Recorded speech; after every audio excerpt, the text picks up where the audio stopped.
All right, welcome to Halitics. I'm Hal Ginsberg. So glad to talk to you today on Wednesday, day after the first primary in the nation. I always get a little confused because there's primaries, there's a few caucuses. I really like caucuses, by the way. I know caucuses are kind of deprecated. People say, oh, only a few people can participate. They just have a few 100,000 in a state of a couple million, for example, in Iowa. But if you participate in the caucus, then you really can make a difference. Apparently, there are real conversations, discussions, yes, arguments, but also people listen to each other back and forth. And those who actually do participate, anyone who's a registered voter, I believe, can participate in a caucus for the party that they're registered to vote. And you can really have an impact on democracy. Obviously, when you vote, your vote is one of, even in a small state like New Hampshire, it's just, 0.001%, something like that, probably even less. So virtually no impact. But in a caucus state where the results are often very, very close, one or two votes can determine the election. If you're at a polling, at a caucus location and you are there for several hours and you're having a conversation back and forth with the people in that room, you can really impact on the results. So personally, I like that. I wish they were certainly more accessible, but that to me is real democracy. Direct democracy. It's what we need a lot more of, rather than just this opportunity once, maybe a few times a year, or no times in some years, where we can register a thumbs up, thumbs down generally when it comes to candidates in elections.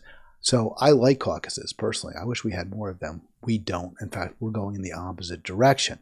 The argument again is, well, if you're poor, if you're minority, you have less of an opportunity to participate. And that's true.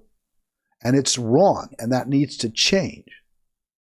But that's not why we're seeing fewer caucuses. The reason we're seeing fewer caucuses is because the elites, the political establishment class, doesn't like any kind of direct democracy except true pay for play.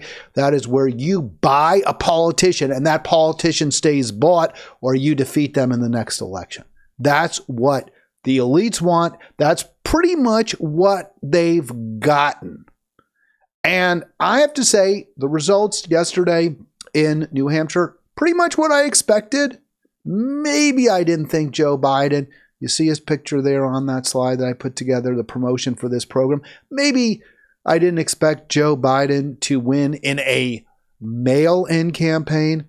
And Trump did win, I think, by a little more than maybe some of us expected. The polls actually overstated, overestimated. I think the latest polls I showed you yesterday, he was up around 18, 19%, came in, I think, between 11 and 12. But it was enough. It was enough that probably Nikki Haley, despite vowing she'll stay in, may well not. And we'll hear from David Axelrod in a moment. I think Axelrod does a pretty good job over at CNN. A lot of people call him an establishment guy. He clearly is. He worked for Obama.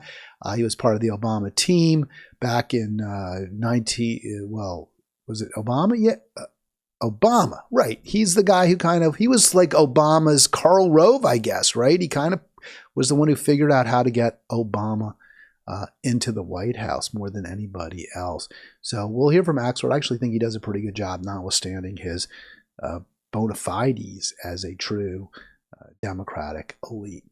I do want you to subscribe. Let's see if we can show that button. I've actually been struggling here a little bit with my, what am I trying to say here? With my tech, and I can complain about that. I'm not quite clear what's going on, but could it be my desktop, which is pretty good, pretty high quality? I wouldn't say it's the world's best, but it's decent. Could it be that it's a little over 2.5 years old? They say computers can start to fail, or at least start to slow down. I don't think that. I think it is I'm pretty sure, because I'm not seeing any problems with the boot ups or when I use most software, just the problem with the broadcast software.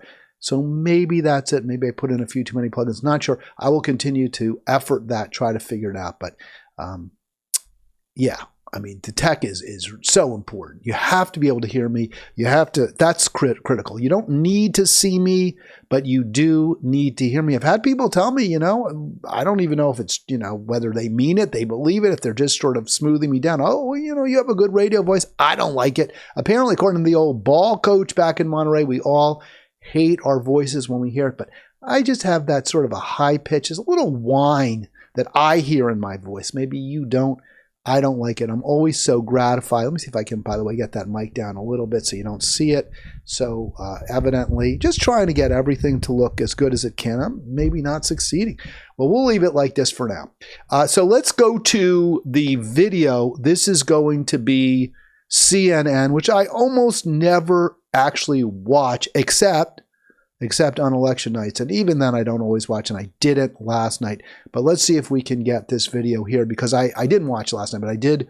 I don't know, it got my feed somehow. I don't think I saw it on another live stream, but I always feel like Axelrod, and you'll hear from some other folks. It's a decently long video. I'm going to try to go through it. Of course, as always is the want, because, you know, this is supposed to be my program, not just playing what other people have to say.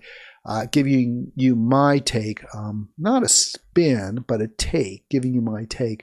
I'll interrupt it a few times. I also do want you to call in. You can always call in anytime, 240-242-5646. I'm live. I really, really, really want to talk to you. I believe dialogue is so important. I've been having a dialogue online with some of the Green Party folks, and yeah, there's some disagreements there. I'm hoping we can iron it out, really about rhetoric, about strategy, about what are the devices we should be using to try to attract and appeal to as broad a coalition as we can. Because I don't think, and I think we saw this last night, it seems clear, the Democratic Party is not open to change. It is not open to being a progressive populist people's party. That is simply not in its DNA at this point. Now, it may have been there, but, you know, DNA can change. It was there in the 1930s when FDR was president. It was arguably there. Well, certainly it was there, I believe, in the 1960s when LBJ was president, and he passed, signed and pushed for and managed to get through civil rights legislation. So the Democratic Party has in the past, I think some of you still perceive the Democratic Party as that party of the 1960s. It is no longer that party. That's almost 60 years ago. That time is gone, long gone like the buffalo. We now have a two-headed hydra in charge, a duopoly, a corporate party, and that is the Republicrats, the Democrats, whatever you want to call them. That's who runs our country. And I don't really, unless we can somehow get together, come together and support an alternative, the only one I see out there is the Green Party. And despite my disagreement with some of the leaders, I don't have hope for anything else. Here's David Axelrod. Let's hear what he has to say. There's always a little delay. I feel for her because I've been in this. I've seen campaigns in this kind of situation before. I've been in this kind of situation before. The fact is, when you set out to win a primary and you don't win it, it's hard to spin it into a victory, and you can't keep doing it. In Iowa, she was going to finish second. She finished third. In New Hampshire, she was going to win. And tonight, we'll see how the final numbers come in. It seems to be widening a little bit. All right, so let me stop that right there. So obviously what Axelrod is talking about is Nikki Haley's disappointing, certainly for her, performance yesterday in New Hampshire. The fact that Trump won easily, as I mentioned in the beginning, in the preamble to today's live stream. And he says the numbers are widening. And indeed, he is correct. The numbers got worse for Haley as the evening wore on, although, again, they didn't quite reach that level that I think some had predicted. The latest polling, showing Trump perhaps with almost a 20-point lead. But it just isn't really possible, in my view, to look at this and think, and certainly we'll hear from Axelrod, and I'll just say this. I'm going to defer to what that CNN expert panel says about the results yesterday and what they mean for Nikki Haley. But again, you see there when Axelrod said it's widening, at that point, Trump was up by about 9 points, I think. Haley was around 44, 45%. She finished with just over 43%. One other point on that. I was watching a 538 video, the Nate Silver site, and what they said was that Haley is going to need at least 45+% to justify continuing, and really she needs to win. And I was like, needs to win? I mean, hey, if you can keep it competitive, and there's a lot of people who really dislike Trump, and if she can activate a large number of voters, maybe some momentum is built up. For example, and a good example of this is in 2008, Obama actually did not win. And I don't remember this at all. I do remember 2008. I don't remember this. Obama won closely the caucuses in Iowa, but then he lost New Hampshire. So you can certainly recover. Didn't Bill Clinton lose New Hampshire at one year? Maybe it was 92. I think he did. I think he lost to, maybe it was Paul Tsongas. I think that could be right. So you don't have to win New Hampshire to win the Republican, the Republican or the Democratic primary, to win the nomination of your party. John Kasich.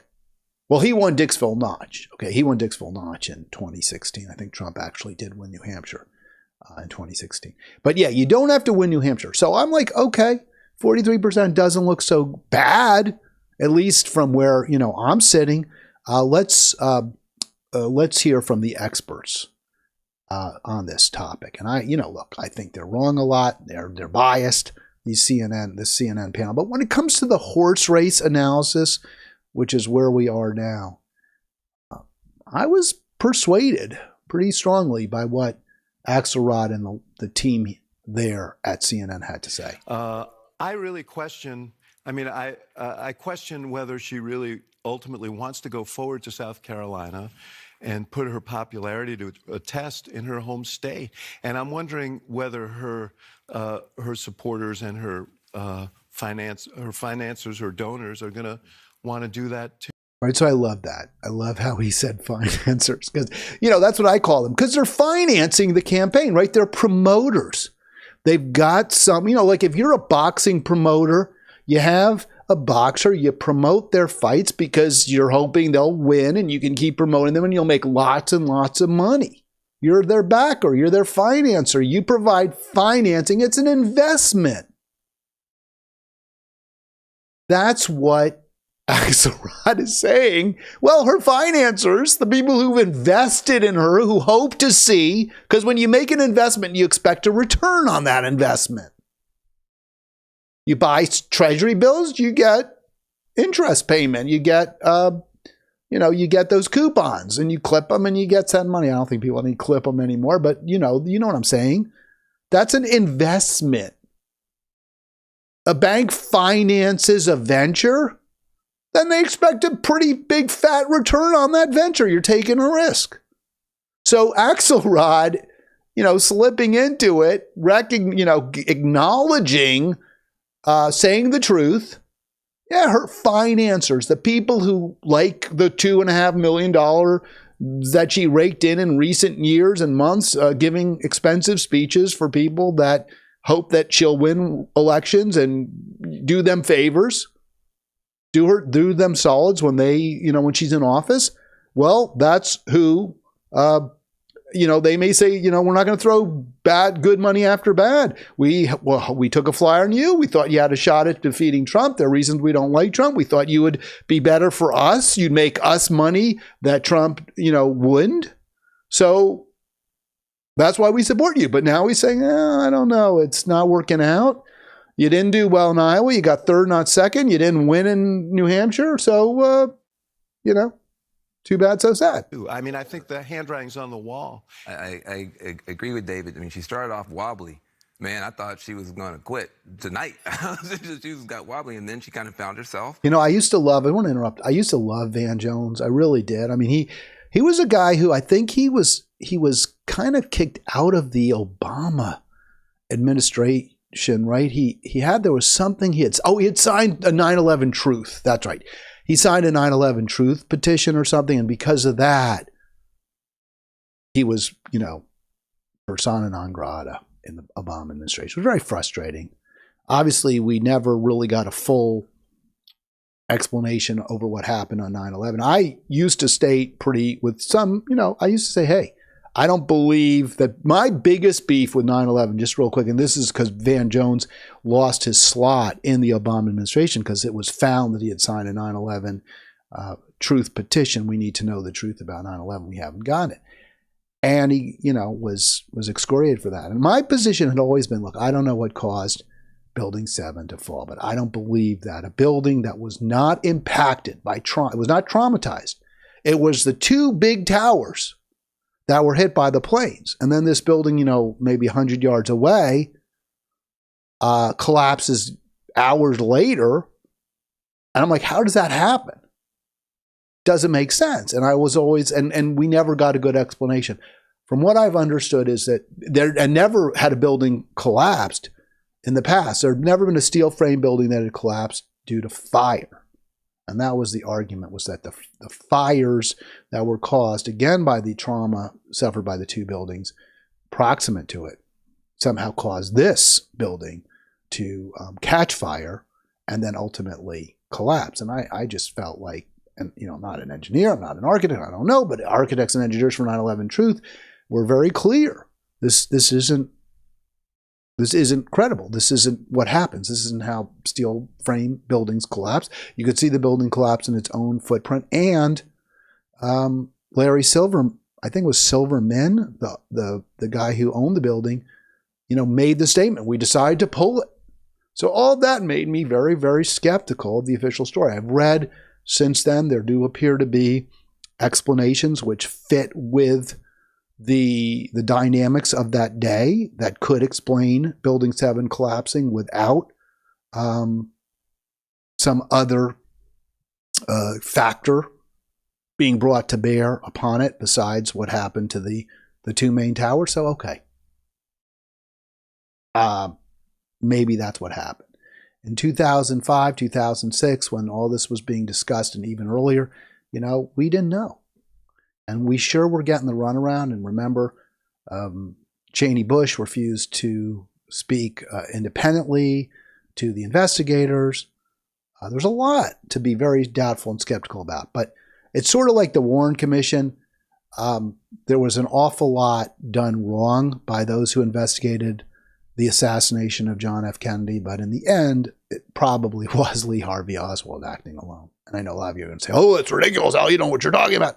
Yeah, I really don't. But, Occam's razor, right? The simplest explanation, the one that requires you to make the fewest assumptions, is often correct. Not always correct. All right, more from Van Jones. And if you're kind of listening to her, you can find some hope. And you can get excited. You can say, hey, listen, you're proud to see that she's still got the fight in her. I loved her line, the first party to retire their 80-year-old candidate will win. I think that's a new line for her.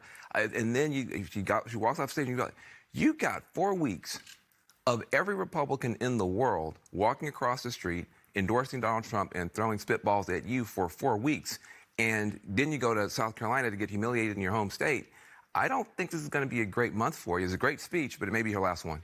Yeah, so it took him a while to get there, but right. I mean, the Republican Party has already closed ranks around Donald Trump. And let me say why none of this bothers me at all. I don't like Nikki Haley one little bit.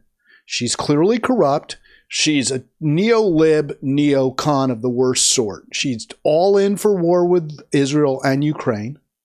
She is bought and paid for by Wall Street. And she doesn't even seem to embrace the little tiny scintilla of populism that Trump has. Now, the thing I like about Trump, one of the few things I like, is that he beats people I don't like, that I don't feel good about. I wasn't happy when Trump won in 2016, but I was happy when Hillary lost in 2016. So there is a silver lining, shall we say, that is the cloud that is Donald Trump. Better Trump than, in some ways, better Trump than Ted Cruz or clearly DeSantis. There is, of course, the insurrection. There is, of course, the dictatorship. This is what you can expect when you have a country where there's just a few haves and have-mores, and then there's lots and lots of have-nots. There's no real center. You know, there's an expression, the center can hold, the center will hold, or the center will not hold. We don't have a center. That's why the center isn't holding. We don't have a center. We have broken into two camps, but they're not even, they're kind of the same camp in a lot of ways, certainly when it comes to policy. Until we can, as an electorate, unite behind candidates who are truly documented, committed to real income and wealth and power redistribution, things will continue to get worse. We got close to half the vote. Yeah. That was the big payoff tonight. We got close to half the vote. By the way, I'm trying to figure out who is that guy? Some kind of Republican strategist, I'm going to assume. And he's kind of making fun of Haley. Hey, you know, let's spin it the best we can. We got close to half the vote. In a two-person race. By the way, in a two-person race in which a huge chunk of the voters are not actual registered Republicans. Right, there it is. Just let me interrupt. Scott Jennings, former special assistant to W. That's quite a interesting, person to bring in. I mean, Bush hasn't been president for 16 years, 15 years, right? I guess a little over 15 years, and he was a special assistant. He wasn't even an assistant. I don't know what that even means, but okay. Also in a two-person race where one of the folks did something like 77, 75 events across the state, and one did one a day and spent the rest of the time in a courtroom that he didn't even have to be at. And I think you can tell that the former president believes that's a better use of his time, to be standing outside of courtrooms, going in and out of courtrooms. And because people in their sort of media ecosystems are being told that the current White House is a kind of like a Dr. Doolittle situation or something, they see Biden in a way that he is very vulnerable. So they don't look at all the minuses that might be sort of described here and say, oh, that could be a problem for us. Well, and what's remarkable here is her best line is to say that she defeats Joe Biden handily. She performs better in a general election by far than Trump does. All right, now that I don't believe is correct. That's just a false statement by an analyst. And there you're seeing finally the CNN fangs coming out against Trump. Of course, they prefer Haley. Haley's a reliable neo-lib, pro-corporate voice. She's not going to talk about, wild card stuff like pulling out of Ukraine or having tariffs to protect American jobs. She's not going to do anything like that. Trump flirted with eliminating the carried interest tax loophole that benefits the hedge fund industry, the hedge fund managers. So I don't know who this person is in her pink coat, but she's just full of crap. It's not true that Nikki Haley does better in head-to-head polls against Biden. They do pretty much the same, or Trump does a little better. And in fact, Trump would do better because he's so much more perceived, so much more as actually, and to some degree correctly, pro-worker. No one's going to think of Nikki Haley as a pro-working candidate. That's not who she is. She's the Mitt Romney of 2024. Except she's not going to win like he did 12 years ago. She's the Hillary Clinton of 2024, except she's not going to win the way Hillary won the nomination in 2016. Of course, I point out both of them lost in the general. So the candidate that CNN wants is not going to win. And they get it. They understand it. And that, for me, is a major plus. That's a major positive arising from the Trump campaign. By the way, join me, 240-242. I was going to say my old number, 240-242-5646, 242-5646. Well, I think the Democratic establishment is probably pretty happy right now. They're breathing a big sigh of relief. It's not just former President Trump. He's not the only president. Trump is not the only president who won a primary yesterday. The current president also won a primary. And as I mentioned, it's not, I don't like Trump and I don't like Biden, but there is a silver lining to the clouds that they are, which is they beat people I don't like. So although I'm not real pleased that Biden won, I am happy that Marianne Williamson lost. So there is that. This was pretty amazing, actually. The DNC stiffed New Hampshire. They said, you're not going to be the first in the nation anymore. We don't want you to be. Twice in a row, Bernie Sanders won New Hampshire. We can't have that. Bernie Sanders wants to tax us at a higher rate. We can't have that. Bernie Sanders doesn't want us to rake in millions and millions of dollars from corporate interests and lobbyists. We can't have that. So what are we going to do about it? Because you're choosing the wrong people. We can't have that, right? I mean, that's what the DNC said straight up to New Hampshire. And New Hampshire said, well, yeah, we don't love it. We wish you hadn't, relegated us to no longer first in the nation. But that's, hey, Joe, we like sleepy genocide Joe. We are all in for any blue will do Democrat.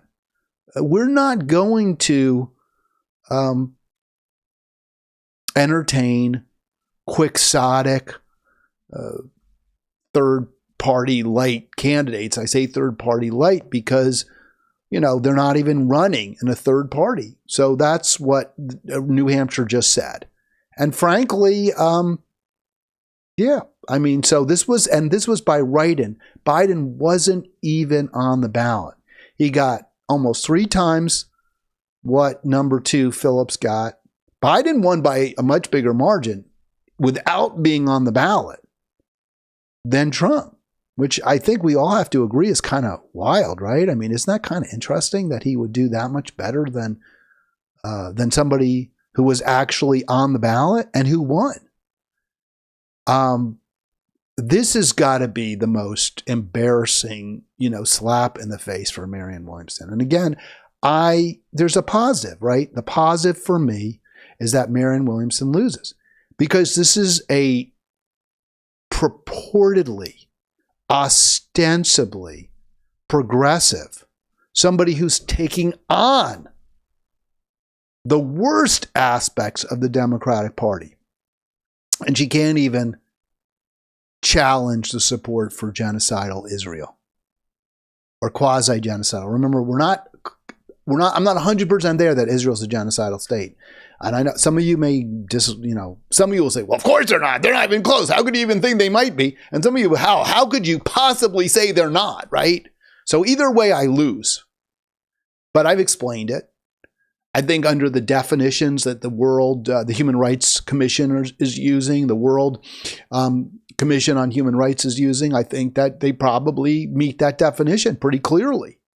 I mean, they're starving and keeping water from people, millions of people. So that's kind of genocide. But on the other hand, we don't see Auschwitz. We don't see, mass graves with machine gun bodies in them.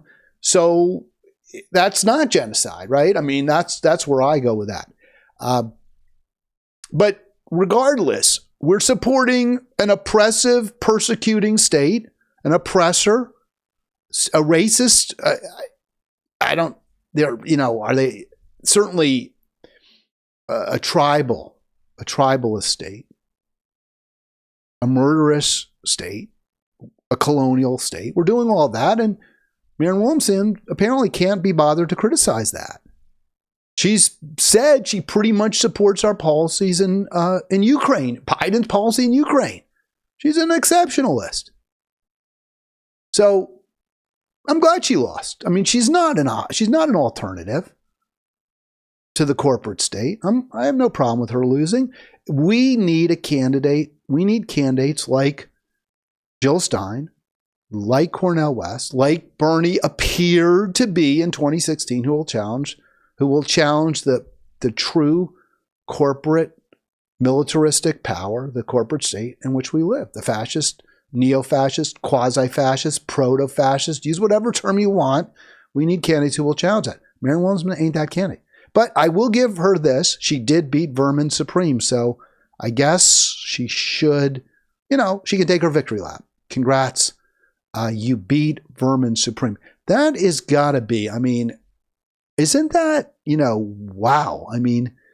She was presenting herself going on all these, and maybe I shouldn't, in terms of a victory lap, maybe the real issue there is, and I should be much more cognizant of this, and it's bad news for me, is that the blogosphere, whatever you want to call what I do here, the YouTube live streamer sphere, whatever you want to call it, we're pretty much like nothing, because she was, meaning Marianne Williamson, all over YouTube videos. She married Crystal and Kyle. This was like a big thing, that's a popular live. Those are two very popular live streamers. Crystal Ball, now married to Kyle Kalinske. They have their own programs. They do programs with, Crystal and Sagar, which is very popular, Breaking Points. Well, I think well over 1 million subscribers. And they get paid subscribers too, something I will never pay for. Just like I would never ask you to pay for my subscription to my program. So I was like, wow, Marianne Williamson's getting a lot of attention. She was on Revolutionary Black Network, where I don't think they treated her very well, even though I agree with them. Jimmy Dore, I don't think treated her very well. On balance, I agreed with him. She was getting a lot of media attention from what I consider to be media. And it barely registered. So what that tells me is, in the end, there ain't a lot of hope for alternatives to those anointed by the corporate state. And it's tragic. It really is, because those anointed by the corporate state, the Joe Bidens of the world, the Hillary Clintons of the world, even the Barack Obamas of the world, are not your ally. They're not on the side of poor, struggling, working people. They're not on the side of peace. And no matter what we say, that can't be unsaid. That can't be gainsaid. It's just simply a tragic fact. So, I don't know that the Green Party can make a change, but we do need a change. So why do we need a change besides 25,000 dead in Gaza? More and more, more dying, tens of thousands, hundreds of thousands, maybe 1 million dying of dehydration and starvation in Gaza right now. In the United States, we had yet another climate event. I wasn't aware of this. I assume if you're in California right now, maybe you, and by the way, if you're in San Diego, you're in Southern California, this just hit me out of the blue. And apparently it hit the mayor of San Diego as well. But state of emergency, I believe, existing right now in the second largest city in California. And I believe the 8th largest, at least according to the mayor there, the 8th largest city in the country. Todd Gloria, the mayor, maybe we'll hear from him. But here's Fox 11 reporting on that flood that occurred Monday. Take a look at this here. Governor Newsom declaring a state of emergency.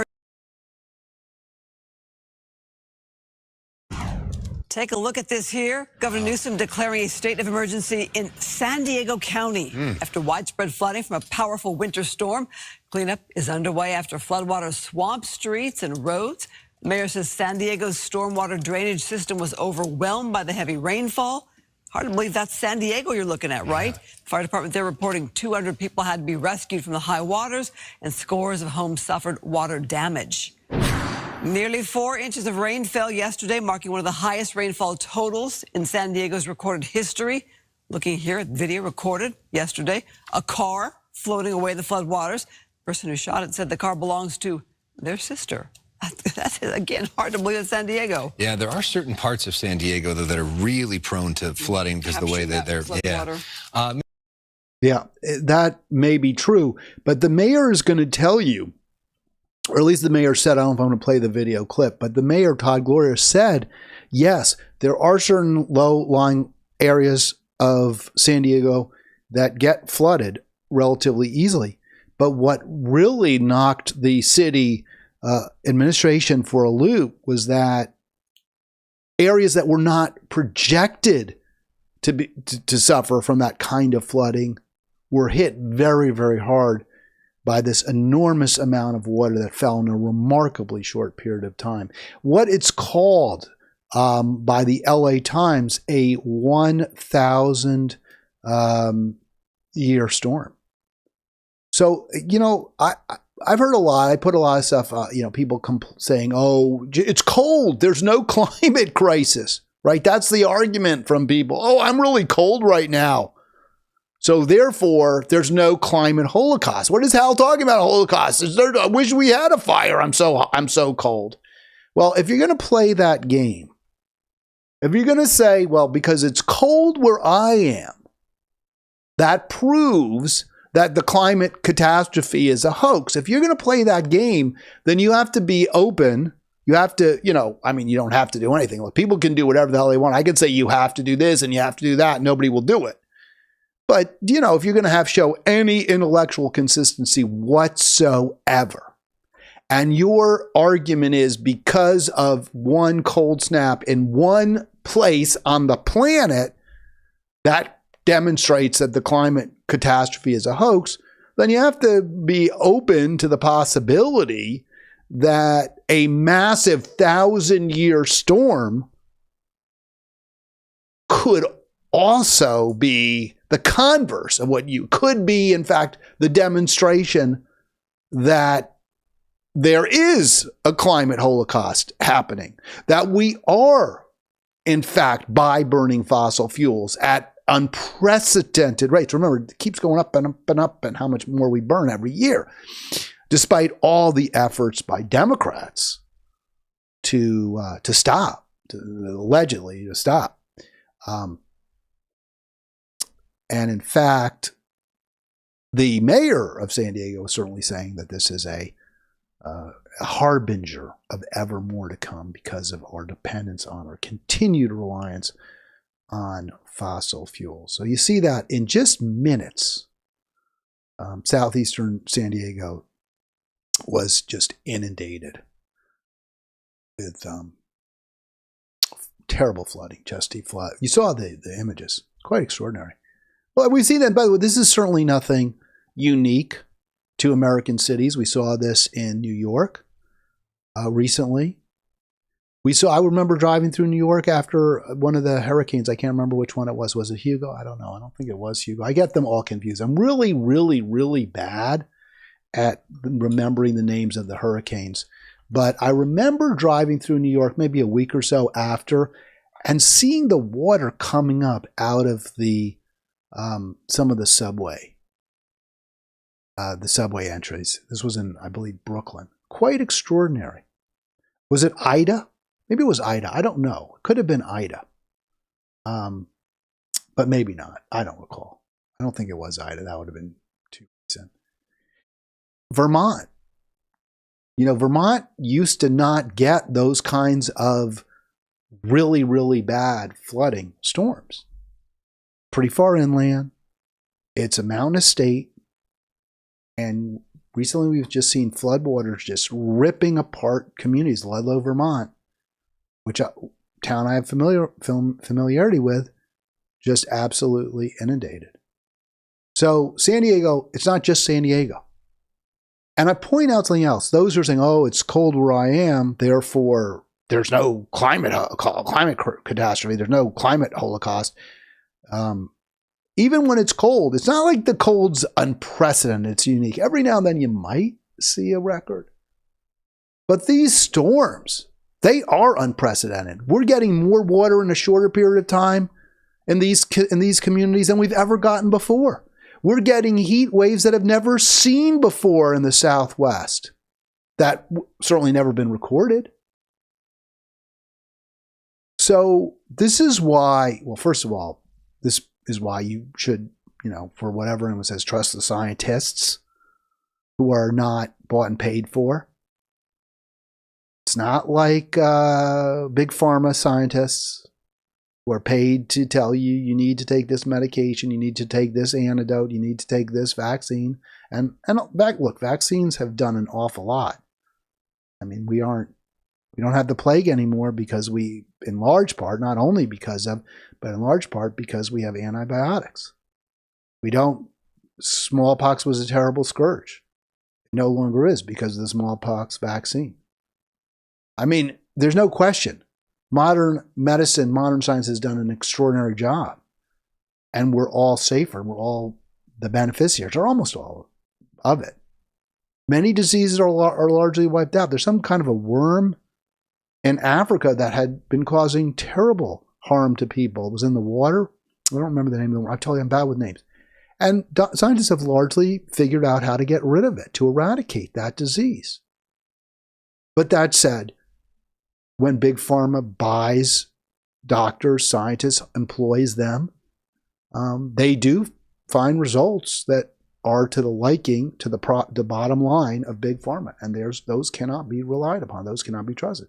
These scientists that have concluded over and over across the world and across time and space for over 100 years that burning fossil fuels causes the planet to heat up dangerously, they're not bought and paid for. They just are simply researchers who get a salary working at various universities. And their salaries aren't, their sources aren't all sourced to some grant from from say, and I heard someone say this, well, I mean, these scientists could be getting bribed by Tesla. Maybe Elon Musk is trying to get them to say there's a climate holocaust so that we'll all buy Teslas.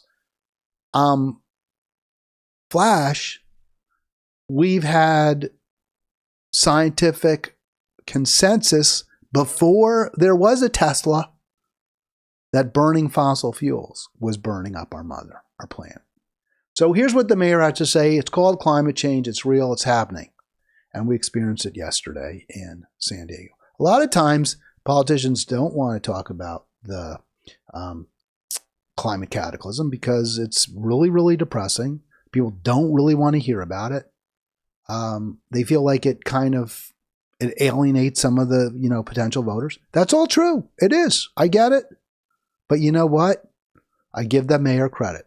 He was like, yeah, I mean, I can't, what can I say? It's true. This is what happened. And I'm not going to pretend it isn't. So that's great, Mayor Todd Gloria. More from the LA Times on that terrible, terrible flooding that we just observed and that the people in San Diego just suffered through. And again, look, this is why we need to figure something else out besides same old, besides voting for the same two people to run for president, Biden and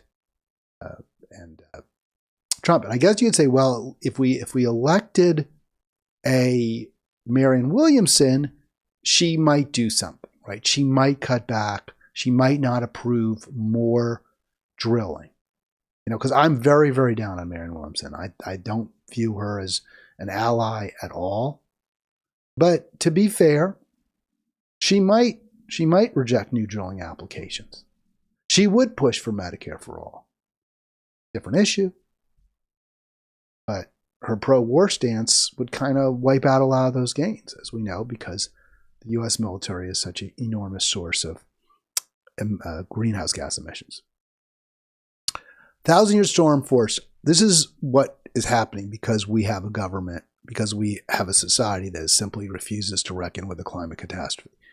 hundreds of rescues, untold number of homes and businesses flooded, millions of dollars of estimated damage. I was surprised they only estimated about $6 million. Seems like it would be a lot more, especially in Southern California. But I guess there, to some degree, the city was prepared. All right, let's play a little bit. Why not? 240, by the way. Well, we're just about at the hour mark, but I'll play a little bit. I was kind of taken. I thought this mayor had some interesting things to say, and I thought it was also cool that we had that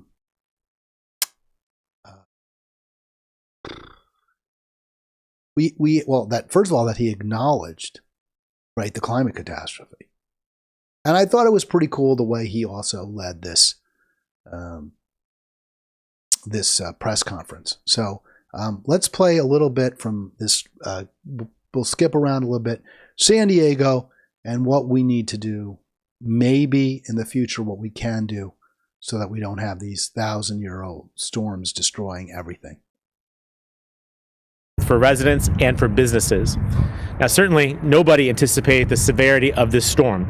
We knew that it was going to rain, and our city storm patrol crews were out last week and throughout the weekend doing their usual storm preparations, things like cleaning out storm drains. But the amount of water that we saw yesterday would have overwhelmed any city drainage system. However, this dumping of rainwater is unprecedented in most San Diegans' lifetimes. None of us alive have seen anything quite like this. All right, so I'll stop it. So there, again, the mayor making it clear this is not some kind of just normal thing and the city wasn't prepared and therefore we had this. No, it's a unique event that occurred as a direct result of our continuing to burn more and more fossil fuels. That's why this happened. That's why it will continue to happen. And that's why we must go in a direction other than the one we have been pursuing for the past, I guess, since Richard Nixon electing politicians. Maybe Jimmy Carter was an exception, but otherwise continuing to elect president after president, in many cases governor after governor, who just doesn't support the people, who refuses to take on corporate financial elites and the military industrial complex. That's what we have. Both parties, they're both complicit. They're both responsible. If you don't like that, if you don't like the way things are now, it's not enough to say, well, you can't vote for Donald Trump. You have to vote for Joe Biden. Joe Biden, Barack Obama, Bill Clinton, Hillary Clinton, they're all responsible. Nancy Pelosi, she's responsible. The people that they appoint to powerful positions, they're responsible.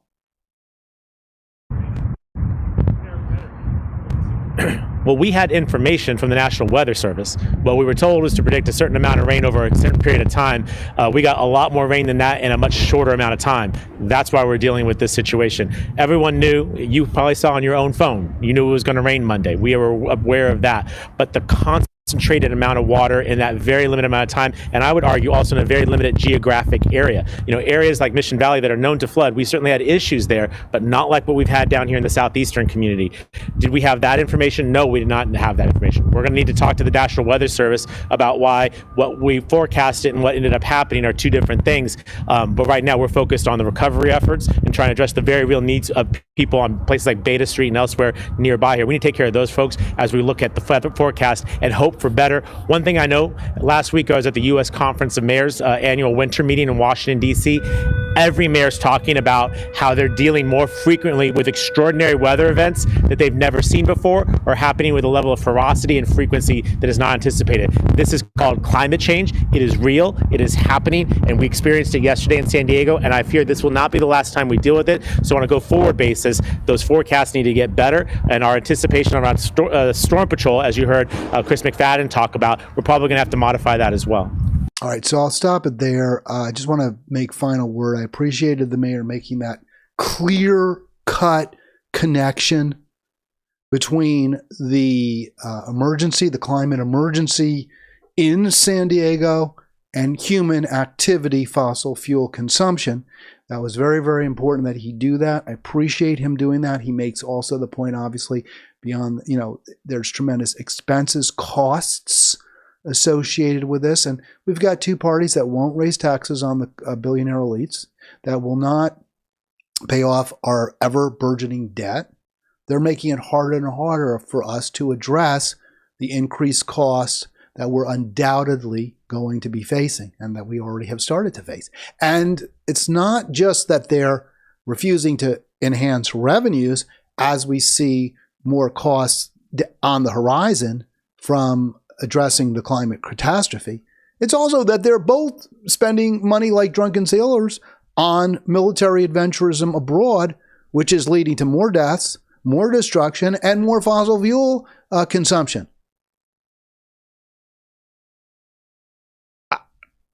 Vote for Jill Stein. That's all I can say. The only hope I can offer. I'll be back tomorrow. I hope you'll join me. 240-242-5646. Don't forget, click like, click subscribe. I need you to do that. I absolutely need you to click like and subscribe. And why am I not seeing my subscribe button doesn't seem to be working here. There it is.